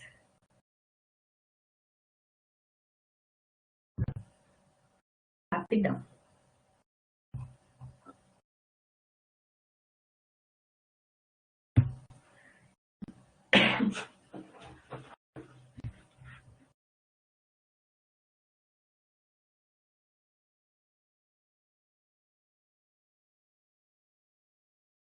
Maravilha, vamos lá então. Pessoal, o que a gente estava discutindo até então, a gente estava considerando que todo o nosso código estava sendo executado e, além disso, todo o nosso código estava sendo executado de forma sequencial. Ou seja, se eu tivesse dentro da minha main, então, tenho a minha main. E aqui dentro, eu tivesse a minha linha 1, minha linha 2, 3, até a minha linha 50, por exemplo, todas essas linhas seriam executadas sem exceção de nenhuma. Por quê? Nosso programa sempre começa do topo, do início, faz a varredura das bibliotecas, verifica se está tudo certo e ele começa a executar. Então, executa essa, terminou, vai para essa, terminou, vai para essa e assim por diante. Tudo bem? Só que pode acontecer de a gente querer condicionar, ou seja, fazer uma certa restrição para um conjunto de código ser executado ou não. Tudo bem? Para isso, nós utilizamos as estruturas condicionais, que são chamadas também de estruturas de seleção. Que no caso eu tenho o meu if, eu tenho o if-else, eu ainda tenho o if-else alinhados, que a gente vai ver que a gente pode utilizar uma sequência de if, else if, e assim por diante, e o switch case também, que pode funcionar em alguns casos específicos, tá bem? O que a gente precisa entender, né? Alguns detalhes antes da gente já partir para a estruturação do nosso if, else, switch case. Primeiro, as minhas estruturas condicionais, então, elas são utilizadas para testar condições. É a partir dessas condições que, durante a execução do meu programa, eu vou verificar se o meu código, meu trecho de código vai ser executado ou não. E isso é feito através do retorno da minha condição. Se essa minha condição testar e retornar falso, o que está dentro da estrutura não vai ser executado. Tudo bem? Enquanto que se o teste for verdadeiro, aí sim, tudo que está dentro das chaves, da estrutura de seleção, tudo que estiver aqui dentro vai ser executado, se for verdadeiro. Se for falso, o que acontece? Não executa. Daí ele pula já para o próximo código. Tudo bem? Essas minhas condições, elas podem ser montadas utilizando os operadores relacionais, ou seja, são operadores que relacionam dois dados, e vocês vão perceber que sempre aparece num parzinho. E quando eu tenho várias condições relacionais, eu posso fazer a composição de condições através dos operadores lógicos. Para que esses operadores lógicos são utilizados? Quando eu quero fazer uma supercondição com vários testes. Ou, por exemplo, né, eu posso ter um teste 1, então eu tenho teste 1, e eu quero que, além desse teste, desse meu T1 ser verdadeiro, eu quero também que o meu T2 seja verdadeiro. Então, eu posso utilizar os meus operadores lógicos para fazer a composição de duas ou mais verificações. Nada me impede de fazer, por exemplo, um terceiro, ou um T3, e assim por diante. A gente só precisa ver se a lógica, a estruturação lógica aqui está correta. Tudo bem? Como a gente já falou, limitam a execução de um segmento de código, ou seja, pode ser que aquele código seja executado, pode ser que ele seja pulado. E só um detalhe, as estruturas condicionais, elas não garantem a volta. Isso são no sentido de volta de fazer mais de uma verificação, fazer a verificação mais de uma vez. Para isso, nós utilizamos as estruturas de repetição. Aqui, se ele chegou na condição, testou falso, bye bye, ele continua e vai até o final, tudo bem? E as estruturas condicionais podem ser combinadas para a realização de diversas verificações. A gente vai ver que dá para ir combinando essas estruturas. A primeira estrutura que a gente utiliza, que é a estrutura mais simples, é o if, quando ele aparece sozinho. Então, o if, se a gente traduzir, ele significa o se. Então, é justamente essa perguntinha que a gente vai fazer. Se essa minha expressão lógica, no momento que for testado, for verdadeiro, vocês estão vendo que tem as chavezinhas aqui? Tem uma chave, abertura de chaves, fechamento de chaves. Tudo que está nesse contexto, ou seja, no escopo do if, vai ser executado. E se não for? Se não for, vai simplesmente vir daqui para essa linha logo depois do fecha-chaves. Tudo bem? Pelo menos na estrutura, alguma dúvida em relação ao if? Sim, não? Vou assumir que não tem dúvida. Tudo bem, pessoal? Qualquer coisa pode falar. Eu poderia, por exemplo, fazer... Eu acho que está no próximo slide. É mais fácil para eu ir riscando aqui. Olha só esse exemplo. Aqui eu estou utilizando um if, ou seja, uma verificação, com apenas o teste de uma variável. Então, observem que eu tenho um operador relacional, está relacionando idade e um valor literal, aqui 18. Eu poderia, ao invés do 18, ter uma outra variável, por exemplo, maior, para indicar o limite ali da maioridade. Eu posso fazer uma verificação relacional utilizando duas variáveis, sem problema nenhum. Da mesma forma que eu posso continuar utilizando um valor literal, tudo bem? Aqui nós temos um teste só. Então, eu tenho um teste, não tenho combinação utilizando operador lógico, mas eu continuo tendo operador relacional. Dentro das chaves, eu tenho apenas uma linha de código. Então, o que vai acontecer na prática aqui? O meu programa vai sendo executado. Quando ele chega nessa linha, ele encontra essa palavrinha reservada, esse comandinho, vai verificar, opa, peraí, eu não posso executar isso aqui direto. Eu preciso verificar se esse teste é verdadeiro e se ele for, eu executo isso. Tudo bem? Outro detalhe importante de perceber aqui é que o if está aparecendo sozinho. Pode acontecer isso? Sem problema nenhum. Tudo bem? A gente vai ver um pouquinho nessa aula mesmo que um if funciona sem um else, mas um else não funciona sem um if. Tudo bem? Então, eu posso ter um if. Se a gente for ver semanticamente, se alguma coisa, se algum x, eu faço alguma coisa. Isso faz sentido, né? Agora, imaginem que eu faço o contrário. Antes de qualquer operação, de qualquer verificação, se eu tentar fazer só se não, então, else, alguma coisa. O else não faz sentido por si só. Tudo bem? Porque ele depende de uma verificação de um se antes, de um if antes. Então, ele não existe sozinho. Tudo bem? Continuando aqui para a gente analisar o if, dê uma olhada nessa segunda. Eu continuo tendo um if e percebam que a estrutura dele continua a mesma. Eu tenho if, eu tenho abre parênteses, fecha parênteses, abre chaves, fecha chaves. Certo? Só que aqui eu tenho um teste, dois testes. Tudo bem? E aqui eu estou utilizando o operador lógico e. O que significa esse e? Significa que para que tudo isso seja verdadeiro, eu preciso ter verdadeiro e também verdadeiro. Vocês estão lembrados das tabelinhas lógicas? Quando eu tenho e lógico, só vai dar verdadeiro. Maravilha, né? Obrigada. Se for verdadeiro, todo mundo. Se eu tivesse, por exemplo, teste 1, e teste 2, e teste 3, e teste 100. Só daria verdadeiro se todos os 100 testes fossem verdadeiros. Se eu tiver um falso no meio, melecou tudo. Se eu tiver e aqui, um falso que tiver, pronto, vai dar falso. O que é diferente no ou. O ou, se eu tiver pelo menos um verdadeiro, ele já dá tudo verdadeiro. E só se forem todos falsos, aí eu tenho um retorno falso. Tudo bem? Então, só para a gente fechar esse slide aqui, duas verificações com um e como operador lógico de ligação. Percebam que aqui, apesar de eu ter vários caracteres escrevendo, eu tenho um parzinho de verificação também. É o resultado de uma operação comparando a igualdade com um valor. Tudo bem? Então, percebam que sempre vai aparecer no parzinho, se isso for diferente do que aquilo, ou se isso for igual àquilo, se for maior, menor, e assim por diante. E, nesse caso, nós temos apenas uma linha também de execução. Se for verdade, isso é executado. Caso contrário, ele segue o baile. Vem aqui a partir dessa linha e continua a execução. Tudo bem?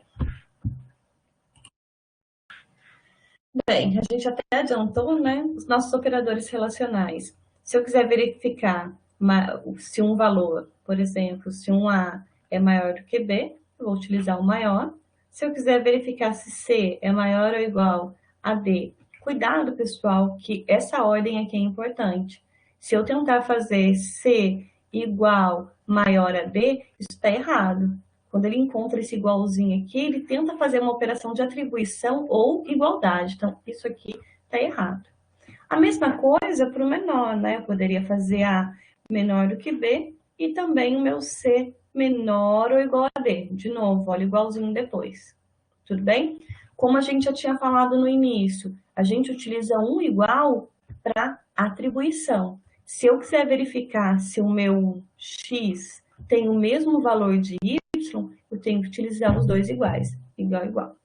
E para a diferença, na verdade, é uma negação da igualdade. Então, se eu quiser agora verificar se o meu x é diferente de y, eu tenho que utilizar a exclamação igual. Tudo bem até aqui? Tá acabando, eu juro. Operadores relacionais, maravilha, a gente já viu os aritméticos também. E por fim, que é o que está faltando, é quando a gente quiser fazer uma conexão entre expressões lógicas. Nós temos três possibilidades: o e lógico, o ou lógico e o não. O e, como a gente acabou de ver nos slides anteriores, eu preciso de, para dar verdadeiro, todo mundo tem que ser verdadeiro, verdadeiro, verdadeiro, verdadeiro e infinitamente verdadeiro. No ou, para dar verdadeiro, eu posso ter só um verdadeiro e o restante tudo falso. Opa, falso. Se eu tiver apenas um, o ou já garante para mim que vai ser verdadeiro. Não. O não, na verdade, eu posso utilizar, por exemplo, para fazer uma negação de tudo isso. Então, eu tenho uma composição de vários testes. Se eu colocar uma exclamação aqui, o que ele vai retornar para mim? Não tenho verdadeiro, verdadeiro, verdadeiro, verdadeiro? Retornaria verdadeiro, certo? Mas como eu tenho a negação, eu tenho agora um falso. Tudo bem? Nada mais é, perdão, do que uma negação. Tudo bem? É simplesmente isso mesmo. Se eu quiser, por exemplo, verificar se a minha idade, aproveitando o exemplo anterior, só verificando se a minha idade é menor do que 18. Isso garantiria que essa minha pessoa é menor de idade. Mas se eu quisesse saber que ela é maior de idade, uma opção seria eu fazer isso daqui. Se a pessoa não tem menos do que 18 anos, percebam que é uma negação, né? Isso seria a mesma coisa de eu falar que ele x maior ou igual a 18. Tudo bem? Dúvidas? Estou indo para frente, tá bem? Se tiver dúvida, por favor, tranquilo, maravilha. Tá, aí chega a questão de, beleza, até então a gente estava tratando o caso quando essa expressão tiver o valor verdadeiro e eu tiver especificado o que vai ser feito, certo? Mas pode acontecer de eu querer seguir caminhos diferentes. Por exemplo, eu tenho um ponto de decisão e eu posso seguir para o caminho onde for verdadeiro e onde for falso. Para isso, nós temos o complemento do if, quando for verdadeiro, e do else, quando for falso. Tudo bem? Um detalhe muito importante aqui, de novo, else não existe sem if. E dentro do else, vocês estão percebendo que no else não tem parênteses? Ele já abre chaves aqui direto? E daí a gente tem o costume de achar que o pobre do else não tem nenhuma condição. Mas na verdade ele tem. Ele tem, assim, lá dentro dele, no fundo do coração, tem a expressão. E qual a expressão é essa? É justamente a expressão contrária a essa expressão lógica. Deixa eu ver se eu tenho exemplo aqui no... Dei uma olhadinha aqui. O meu if está dizendo que ele está verificando se a idade é menor do que 18, certo? Então, tem abre chaves, fecha chaves. Esse else é relativo a quem? Justamente a esse if, certo? Se a gente não tem a especificação explícita de uma condição aqui, mas eu tenho uma implícita, que é o quê? É justamente o que a gente viu da negação. É a negação de idade maior... Opa, menor, Joyce. Menor do que 18. Se a gente fizer uma tradução disso, na verdade é idade, na verdade é uma não idade menor do que 18. Então, idade maior ou igual a 18. Essa condição é a que define todos os casos que vão entrar dentro do meu else. Tudo bem? Ficou claro para vocês? Sim, sim, não, não? Maravilha.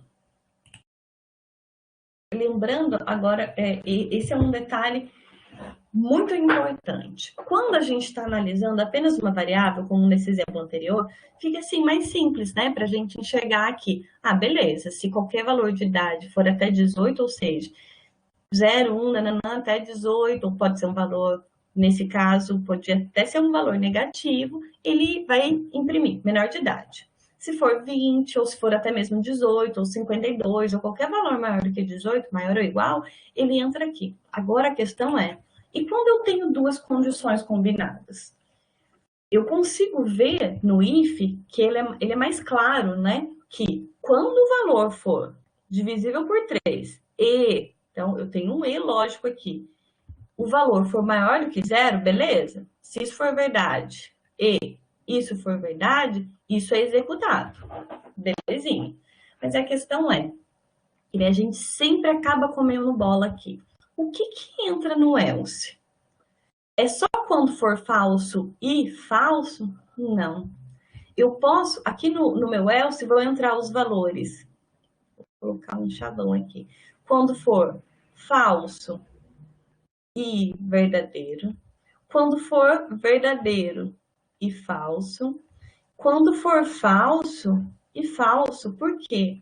Quando a gente vê a tabela lógica do E, eu sei que para ele ser falso, eu tenho todas essas opções.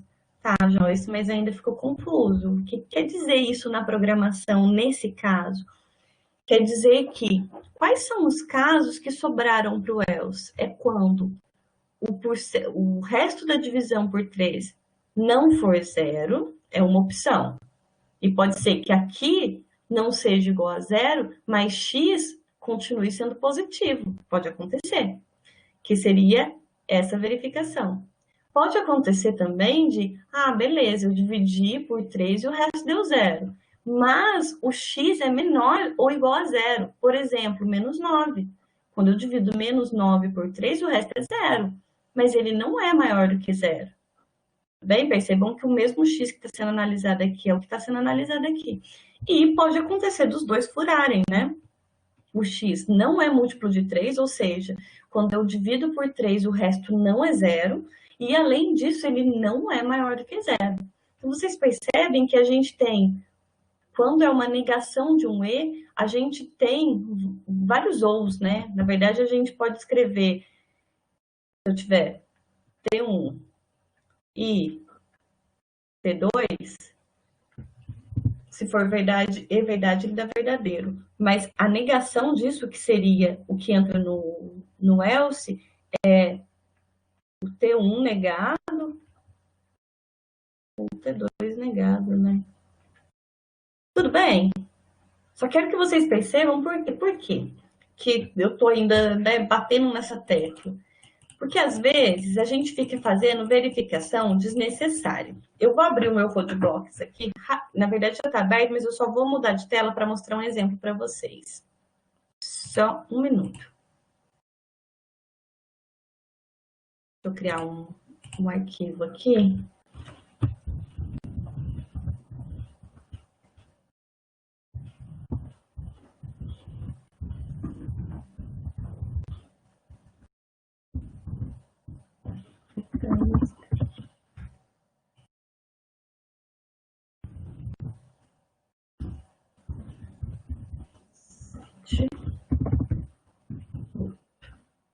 Só para a gente ver de uma forma mais prática. Consigo ver. Pessoal, eu não estou vendo só o que vocês estão falando aqui, tá? Porque eu estou na outra tela. Qualquer coisa, se vocês tiverem algum problema, dá um grito aí para mim, também. Então, olha só, imaginem que a gente tem essa situação aqui. Eu vou criar um inteiro que vai ser a minha idade mesmo. E eu vou deixar aqui uma certa, sei lá, um char, que eu vou chamar de cat de categoria. Tudo bem? Então, eu tenho duas variáveis. Por enquanto, essas variáveis não têm valor nenhum, certo? Como eu não estou no RI, eu vou ser amigável com o meu usuário e vou pedir através de um printf, tá bem? Vou, então, colocar um printf aqui pedindo qual a idade, qual a sua idade, né? Qual a sua idade? E eu vou fazer a leitura da idade, SKF. Primeiro, eu preciso especificar o tipo que eu quero ler, que é o inteiro, %D. Tá, tem que ser aqui dentro. E além disso, é comercial, porque eu vou colocar naquele local específico, idade. Pronto, fiz a leitura da idade, tudo bem? Na sequência, eu vou fazer a leitura da minha categoria também. Qual a categoria? E vou fazer a leitura também. Cuidado aqui que como é caractere, vou dar um espacinho, %C, e eu vou colocar na minha CAT. Tudo bem? Tá aqui? Imaginem que primeiro eu vou começar analisando só a idade, depois a gente inclui a categoria também, tá bem? Só para a gente fazer um exemplão aqui. Imagine que eu quero, por exemplo, verificar se essa minha pessoa pode votar ou não, se ela deve, pode ou não pode votar. Então, se eu não estiver enganada, até os 16, né, menor do que 16, você não pode votar. Dos 16 até menor do que 18, você pode. Dos 18 aos 65, eu vou associar que é 65 aqui. Eu devo, e maior do que 65, eu posso, mas eu não preciso. Tudo bem? Então, a gente vai tentar fazer uma análise aí com essa minha idade. Então, eu vou começar aqui. Deixa eu voltar. Eu vou começar analisando se a minha idade, eu vou começar analisando os casos que eu preciso, que é necessidade, que é obrigatório votar. Se a minha idade for maior ou igual a 18, e além disso, a minha idade, só deixar só assim, pessoal, só a minha idade maior ou igual a 18, é o suficiente para eu falar que a pessoa deve votar? Cuidado que aqui eu não consegui restringir, né? Porque ele pode ter 70 ou 80 anos, é maior ou igual a 18, certo? Isso mesmo, Luiz, mas não é o suficiente, né? Então, nesse caso, eu vou ter que utilizar o operador lógico E, porque além de ser maior do que 18, a idade tem que ser menor ou igual a 65. Aí, nesse caso, eu vou ter que apresentar, ó. Você deve votar, deve. Uma chatice, mas precisa, né? A questão é, o que entra nesse ELSE? Entra todos os casos que não entraram no IF, mas quais?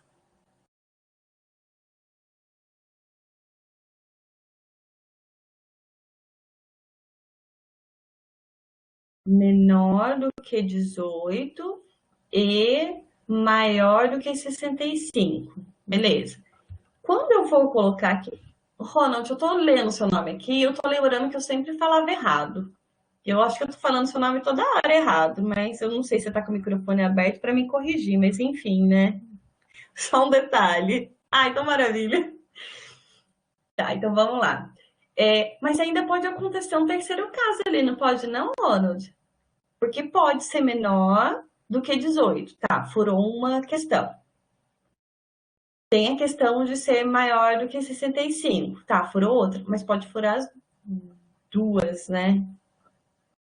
Podia ser, o 16 opcional, ele não é menor do que 18, mas é menor do que 65, mas aí não vai ter dois valores, né? Que vai ter erro meu.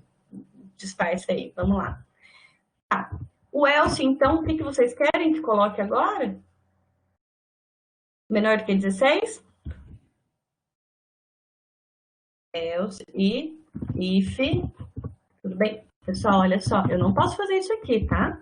Else e colocar aqui idade menor do que 16. Isso não. Ele vai dar problema se eu. Deixa eu até colocar para comprovar aqui para vocês verem. Ele já está dando um probleminha aqui. Por quê? O else não tem uma condição explícita vinculada. Tem que ser else if. Tudo bem? Se acontecer esse caso, então, olha, se ele tiver a idade apropriada e for obrigatório votar, ele já entra aqui. Se ele entrar aqui, pessoal, ele não vai fazer a verificação do restante, ele já pula para o final. Opa! pula para o final das verificações, como é que eu só tenho return 0, ele finaliza. Mas nesse caso, se ele não entrar no meu idade, entre 18 e 65, aí ele vai fazer a verificação da idade menor do que 16. Printf, você pode votar. Só que tem outro caso aqui, não tem? Se a idade for menor do que 16... Não, perdão, se for menor do que... Ai, gente, você não pode votar. Não pode votar, porque é menor do que 16. O que sobrou?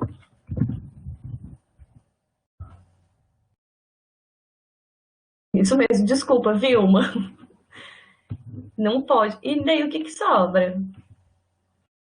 Voto opcional. Se eu fosse um pouquinho chata, Vilma, sobraria ainda, eu poderia ainda dividir esse else em outra. Por exemplo, se eu tivesse um else if aqui de idade menor do que 0, eu até poderia tratar isso, né? Um printf aqui falando, olha, idade inválida. Eu não vou colocar isso não, porque eu estou considerando que, por enquanto, eu estou considerando e confiando que o meu usuário está me dando um valor válido. Tudo bem? O que eu queria mostrar aqui para vocês? Primeiro, vocês estão vendo que a gente não está utilizando apenas um if else, só um se e um complemento, senão a gente pode utilizar agora aninhado, que a gente chama de estruturas if, else aninhados. Tudo bem? E o que às vezes a gente acaba encontrando é isso daqui, dê uma olhadinha. Se, else, e aqui eu vou descrever de novo. Idade maior ou igual a 16 e idade menor do que 18 e idade maior do que 65. Se a gente colocar isso para rodar, vocês vão ver que ele vai rodar perfeitamente. Aí você vai falar, não, mas se está rodando é porque está certo. Não necessariamente. Então, aqui você pode votar. O que tem de a mais aqui no nosso programa? Na verdade, desconsiderando, né, os casos de idade inválida, esse else, ele já vem carregado com essas duas verificações. Por quê? Esse else aqui, ele é uma negação desse e é uma negação desse. Tudo bem? O que a gente tirou aqui nesse primeiro if? Todos os valores de 18 a 65. Depois, nesse segundo if, que também, né, esse else está ligado com esse if, e esse if está sendo tratado dentro do subconjunto desse else. Todos os valores aqui de idade que são menores do que 16. Vocês concordam comigo que a gente já tratou o caso que pode votar, não, perdão, que deve votar e que não pode votar? Só sobra o caso onde a pessoa pode votar. Eu não preciso desse if. Tudo bem? Deu para entender, pessoal?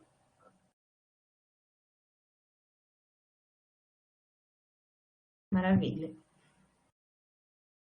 Muito bom, então. Porque é importante que a gente faça essa análise, porque às vezes a gente fica tão preso de, o programa funcionou, não, o programa não funcionou, ou se o programa funcionou, a gente já vai para o próximo e não faz uma análise. É muito importante a gente analisar os nossos algoritmos, porque daí é questão da eficiência, né? Eficiência e eficácia do nosso algoritmo. Ele deve retornar um resultado verdadeiro, um resultado consistente, né? O que é esperado para ele retornar, e além disso, da melhor forma possível. Então, não tem necessidade da gente ficar aí analisando. Deixa eu só mostrar um outro exemplo rapidinho para vocês. Se eu quisesse fazer, por exemplo, o valor de... Vou deixar a idade mesmo, mas aqui ele não vai... Deixa eu mudar, não vou aguentar. Valor. Qual o valor? Só quero um valor. Se eu quisesse dividir esse valor entre valores negativos, depois valores até 100, depois valores até 1000 e o restante. Dê uma olhadinha aqui. Eu vou começar tratando o caso onde o meu valor é negativo. Ou seja, se o meu valor for menor do que zero, tudo bem? É a característica que eu descrevo, que na verdade eu especifico para descrever valores negativos. Então, se o meu valor for menor do que zero, eu vou dizer que ele é negativo. Tudo bem? Se eu coloco um else aqui apenas, eu já sei que dentro desse else vai entrar todos os valores que não entraram nesse if. Ou seja, todos os valores que não forem menores do que zero. Ainda, ou seja, todos os valores que forem maiores ou iguais a zero. Tudo bem? Então, esse é o meu primeiro conjunto. O meu segundo conjunto são dos valores que são positivos e até 100. Tudo bem? O que a gente acaba fazendo por engano? Eu coloco um else if de valor maior ou igual a zero e valor menor do que 100. Tem necessidade de eu fazer a descrição desse jeito? Eu não preciso. Por quê? Isso daqui, essa primeira parte da minha verificação, está repetitiva. Isso é exatamente a condição que está dentro do else, então não coloco. Por quê? O else já garante que ele é positivo, e esse meu if, né, o incremento, eu garanto que ele vai até 100, não mais do que 100. Tudo bem? Se eu colocar mais um else aqui, esse meu else pega todo o restante desse if e desse else if. Ou seja, já tirei os negativos, já tirei os positivos até 100. O que entra aqui? Todos os valores de 100, inclusive, para frente. Como eu quero os valores até 1000, aí eu só tenho que colocar um valor menor do que 1000. Tudo bem? De novo, lembrando que eu não preciso colocar valor maior ou igual. Eita, maior ou igual a 100 e valor até 1000. Não preciso fazer isso. De novo, essa condição já está dentro do else. Tudo bem? Valor, coloco um printf aqui de positivo entre 100 e 1000 e até, né? Até 1000. E aí sim, se eu quiser todos os valores restantes, eu deixo só um else. Por quê? Já tirei tudo que me interessava, né? Tudo que eu podia dividir em conjunto, eu vou colocar aqui outros valores maiores que 100.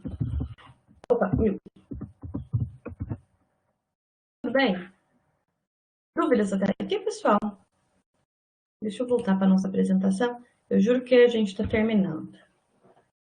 Então, vamos lá. A gente viu o if else. Maravilha. E só para a gente finalizar, então, pessoal, switch case. O switch case, ele é meio chatinho, né? Ele é meio fresquinho. Ele tem casos específicos onde pode ser empregado. Primeira coisa, eu só posso empregar quando o valor que está sendo analisado for inteiro ou caractere, ou seja, int ou char. Tudo bem? Se for float. Se o cálculo for feito utilizando float, não tem problema. O que não pode é o valor que está sendo analisado ser float ou double. Tudo bem? Só int ou char. E a gente tem que ficar também esperto que, da mesma forma que a gente utiliza no if as aspas simples, quando a gente está utilizando no switch case para caracteres, a gente não pode esquecer das aspas simples, tudo bem? Senão dá probleminha também de compatibilidade. Vamos dar uma olhadinha aqui. Essa é a estrutura básica de um switch case. Como que ele funciona, então? Switch, né, que é da própria estrutura, e aqui aparece apenas o nome de uma variável. Por exemplo, valor. Eu tenho um valor. Esse valor pode estar na análise do meu switch, de novo, se ele for inteiro ou caractere. Do contrário, não pode. Tudo bem? Aí eu vou abrir a minha chave, está sendo aberta aqui e fechada aqui. Dentro desse bloco do switch, eu vou descrever todos os casos que esse meu valor pode assumir. Por exemplo, se esse meu valor for inteiro, eu posso fazer case 1. O que eu estou dizendo? Caso valor seja igual a 1. Seria a mesma coisa, pessoal, de eu escrever if valor igual a 1. Tudo bem? E o switch só funciona mesmo quando eu estou fazendo verificações de igualdade, porque ele não consegue trabalhar com faixas de valores, ele trabalha com valores pontuais. Tudo bem? Switch, case 1, né? Então, caso meu valor seja 1, 2 pontos. Aqui, antes do break, vai vir toda a codificação que eu quero que seja realizado, caso esse valor seja 1. E eu finalizo com break, né? Não se esqueçam do break. Depois, caso meu valor seja 2, por exemplo, 2 pontos, aqui vai vir toda a codificação para tratar esse caso e break. Na sequência, eu posso ter tantos casos eu queiro. Então, se eu quiser o case 3, case 4, tudo. Se caso eu quiser tratar todos os casos que não estão englobados nos casos que eu já tratei aqui em cima, eu posso usar o default. Por exemplo, se eu quiser tratar apenas o caso 1, 2, 3, 4 e 5, e se o usuário digitou um valor 6, 7 ou qualquer valor diferente, o valor for inválido, eu posso utilizar o default. Por quê? O default ele não tem um caso específico, mas ele tem o resto dos casos que foram especificados. Tudo bem? Tem um exemplinho aqui para a gente ver. Olha só, e ainda tem, na verdade, 2 formatos desse switch. Aqui eu estou fazendo um switch de uma letra. Né? Pelo que a gente está vendo aqui, esse letra é um char, então eu posso utilizar. Tudo bem? Case, olha as aspas simples aqui, não se esqueçam, porque ele é um caractere. Então, caso seja, então, se a minha letra tiver um valor A dentro dela, 2 pontos. Printf, vogal, break. Mesma coisa para o E. Case, o meu E entre aspas, printf, vogal, break. Tá vendo que tá sempre, eu trato, não necessariamente uma linha aqui, tá bem? Pode ter, sei lá, 10 linhas aqui de código, não tem problema, mas eu preciso fechar com break. Fui tratando cada um. Quando eu terminei de tratar a última vogal, eu coloquei o default. Então, esse default, pessoal, tem que ficar sempre por último. Eu poderia trocar a ordem desses cases, colocar, por exemplo, o case A aqui embaixo, o E aqui no meio, do jeito que eu quisesse, mas o default fica no final, tudo bem? E o break do default não é obrigatório, é optativo, tá faltando ponto e vírgula aqui também. Tudo bem? Deixa eu ver se eu tenho. Só um detalhezinho. Vocês perceberam que aqui o tratamento para A, para E, para I, para U é o mesmo? Tudo é o mesmo printf depois do break. Quando a gente tiver vários casos que o tratamento é igual, eu posso fazer nesse formato. Então, abro o case A, não fechei ainda, porque não tem um break. Case E, não fechei ainda com break. A mesma coisa para o I, para o O e para o U. Descrevi, listei todos os casos que vão ser tratados, beleza?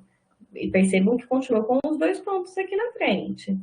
Aí eu coloco o quê? A mensagem, ou, na verdade, o conjunto de linhas que eu quiser tratar, e aí eu fecho com um break só. Esse break vai funcionar para cada um dos meus casos aqui.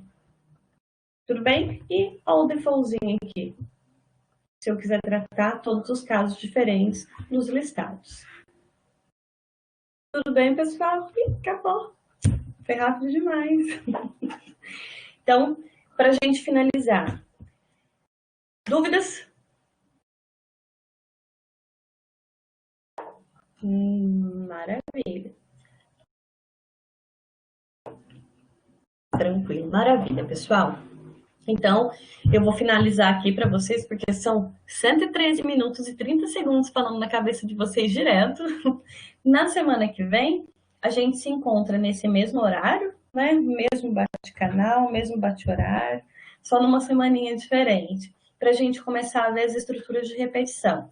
Não se esqueçam de entrar no RI para fazer os exercícios. Se tiverem dúvidas, entrem em contato com a gente. Tá bem? Maravilha.